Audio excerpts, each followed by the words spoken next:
नकारा शेरा वालिदा बोल सांचे दरबार की जय। अथ 9वां अध्याय। परीक्षित बोले, हे सचिव वृंद, इस प्रकार कामासक्त होकर रुरु मुनि अपने आश्रम में सो गए। तब उनके पिता ने उन्हें दुखी देखकर पूछा, हे रुरु, तुम इतने उदास क्यों हो? कामातुर रुरु ने अपने पिता से कहा, महर्षि स्थूलकेश के आश्रम में परमदोरा नाम की एक कन्या है। मैं चाहता हूँ कि वह मेरी पत्नी बन जाए।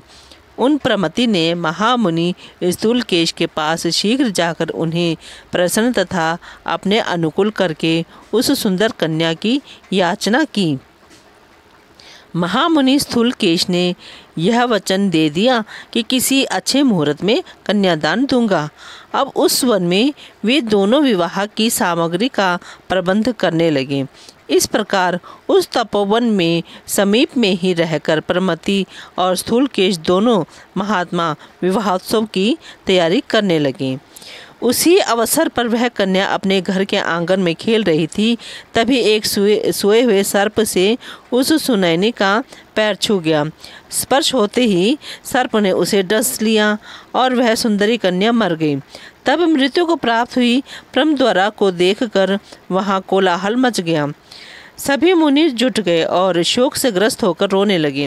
पृथ्वी पर प्राणहीन होकर पड़ी हुई अत्यंत तेज से देदीप्यमान उस कन्या को देखकर उसके पिता स्थूलकेश अत्यंत दुखित होकर रुदन करने लगे।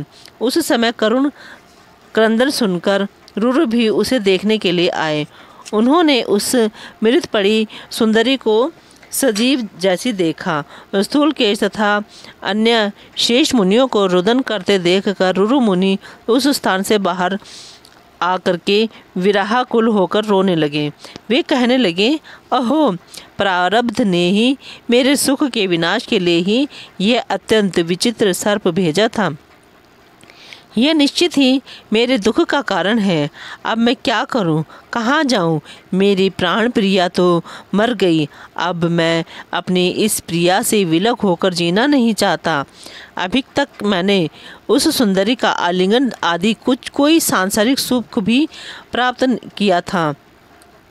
मैं ऐसा अभागा हूँ कि उसका पाणी ग्रहण नहीं कर सका और ना तो उसके साथ अग्नि में लाजा होम ही कर पाया। मेरे इस मनुष्य जीवन को धिक्कार है। अब तो मेरे प्राण निकल जाएं तो अच्छा है। जब दुखित मनुष्य को चाहने पर भी मृत्यु नहीं मिलती, तब इस संसार में वांछित उत्तम सुख कैसे मिल सकता है?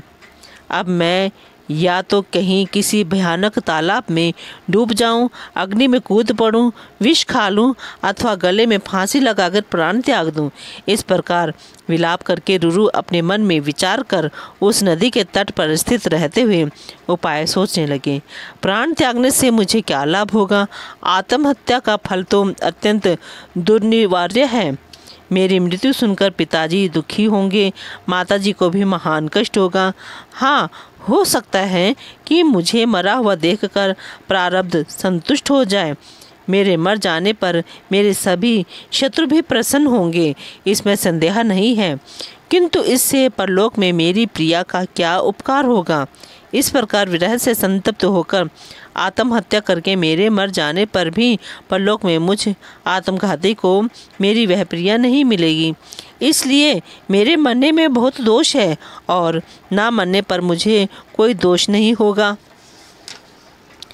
ऐसा सोचकर रुरु स्नान तथा आचमन करके पवित्र होकर वहीं पर बैठ गए।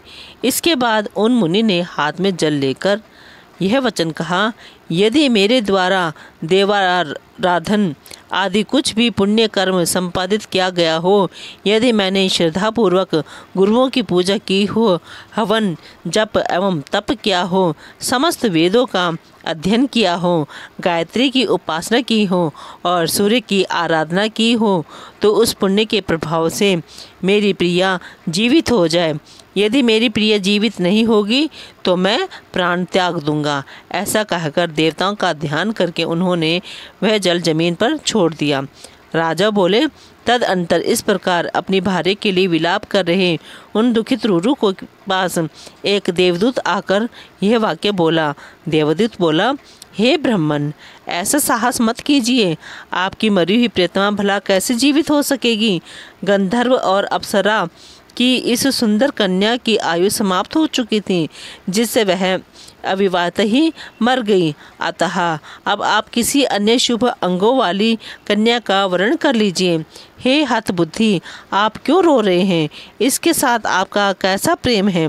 रूरू बोले, हे देवदूत, मैं किसी अन्य सुंदरी का वर्ण नहीं करूँगा। यदि यह जीवित हो जाती है तो ठीक है, अन्यथा मैं इसी समय अपने प्राण त्याग दूंगा। राजा बोले, उन मुनि का यह हठ देखकर देवदूत ने प्रसन्न होकर तथ्यपूर्ण सत्य तथा मनोहर वचन कहा। हे विप्रेंद्र, देवताओं के द्वारा इसका पूर्व विहित उपाय मुझसे सुनिए। आप अपनी आयु का आधा भाग देकर अपनी परमद्वारा को शीघ्र ही जीवित कर लीजिए। रूरू बोले, मैं निसंदेह अपनी आयु का आधा भाग इस कन्या को दे रहा हूँ। अब मेरी प्रियतमा के प्राण वापस आ जाएं और यह उठकर बैठ जाए। उसी समय विश्वावसु अपनी पुत्री परमद्वारा की मृत्यु जान करके स्वर्गलोक से विमान द्वारा शीघ्र ही वहां आ गए। तत्पश्चात गंधर्वराज विश्वावसु तथा उस श्रेष्ठ देवदूत ने धर्मराज के पास पहुंचकर यह वचन कहा। हे धर्मराज, रूरू की पत्नी तथा विश्वावसु की पुत्री इस परमद्वारा नामक कन्या की सर्पदंश के कारण इस समय मृत्यु हो गई है। हे सूर्य तनय, इसके वियोग में मरण के लिए उद्यत मुनि रूरू की आधी आयु तथा उनकी तपस्या के प्रभाव से यह कोमलांगी जीवित हो जाए। धर्मराज ने कहा, हे देवदूत, यदि तुम ऐसा चाहते हो तो इसकी आधी आयु से विश्वावसु की यह कन्या जीवित होकर उठ जाए और तुम जाकर इसे रूरू को समर्पित कर दो। राजा बोले, धर्मराज के ऐसा कहने पर देवदूत ने जाकर परमद्वारा को जीवित करके शीघ्र ही रूरू को समर्पित कर दिया और तत्पश्चात रूरू ने किसी शुभ दिन उसके साथ विधानपूर्वक विवाह कर लिया। इस प्रकार उपाय का आश्रय लेकर मृत परमद्वारा को भी जीवित कर लिया गया था। अतः मणि, मंत्र तथा औषधि के विधिवत परम योग द्वारा प्राण रक्षा के लिए शास्त्र सम्मत उपाय अवश्य किया जाना चाहिए। मंत्रियों से यह कहकर उत्तम रक्षकों की व्यवस्था करके एक 7 तल वाला उत्तम राजभवन बनवाकर उसी क्षण उत्तरापुत्र परीक्षित अपने मंत्रियों के साथ उस पर चढ़ गए। उस भवन की सम्यक सुरक्षा के लिए मणिमंत्र धारी वीरों को नियुक्त किया गया और इसके बाद राजा ने गौरमुख मुनि को गवि जात के पास उन्हें प्रसन्न करने के उद्देश्य से भेजा और कहलाया कि मुझ सेवक का अपराध वे बार बार क्षमा करें। तत्पश्चात राजा ने मंत्र प्रयोग में निपुण ब्राह्मणों को रक्षा कार्य के निमित्त चारों ओर नियुक्त कर दिया। एक मंत्री पुत्र वहां नियुक्त किया गया जिसने महल के चारों ओर हाथियों का घेरा स्थापित कराया ताकि विशेष रूप से रक्षित उस महल पर कोई चढ़ ना सके।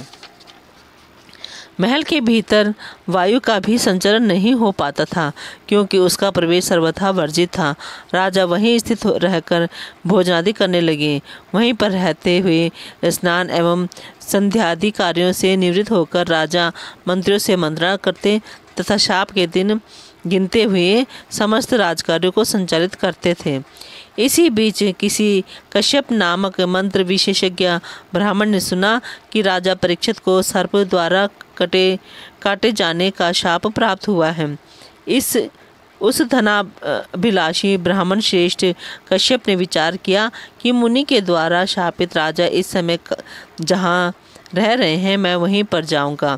ऐसा निश्चित करके मंत्रज्ञ विद्वान तथा धनाभिलाषी वह कश्यप नामक मुनि श्रेष्ठ विप्र अपने घर से निकलकर रास्ते पर चल पड़ा। बोलो जयकारा शेरा वालिदा, बोल सांचे दरबार की जय।